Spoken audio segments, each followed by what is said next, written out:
nyime Nyakwar Mugajwang en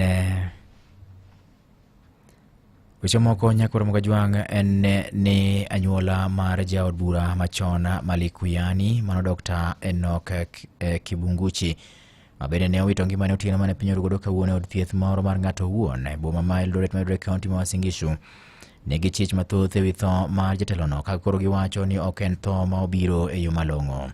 Kane olose boma ma Eldoret odiochieng' ma kawuono, wuod owadgi jal ma oninono mano Kelly Walubangu ne owacho ni ne gitere osiptal juma mokalo ka ne oywago iye. Gino bende koro chich nitie ni chal ka gima ne oketne kwiri moro e chiemo.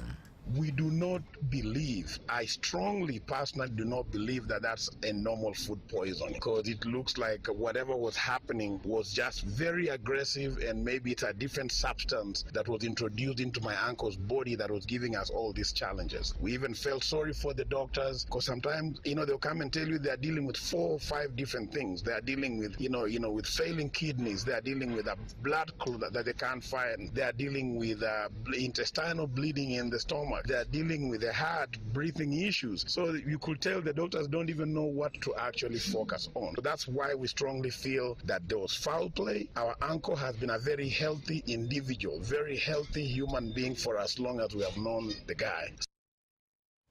Ewi mano, jatend duond buch siasa mar DAP-K Eugene Wamalwa ne oywago Kibunguchi ka obende wacho ni tho mare koro en lal maduong' mokalo, kama bende omedo ni jatelono ne oselieko mar biro dwaro kom mar kar chung' od bura Malik Uyani e yiero meg 2027. Kibunguchi ne obedo jaod bura ma Lugari motelo ne duol mar IEBC ne pogo od burano, kama bende koro od bura machielo mabende nowuok tok pok manopogego ne en mano Malik Uyani, mabende jatelono ne obedie jaod bura motelo ne tho mare.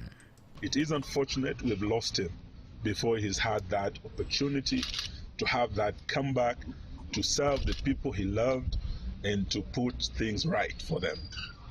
But we pray for the family and the people of Lukiani, the people of Lugari, and the people of Kenya, friends of Kibunguchi, who have been calling the whole morning, shocked about this death.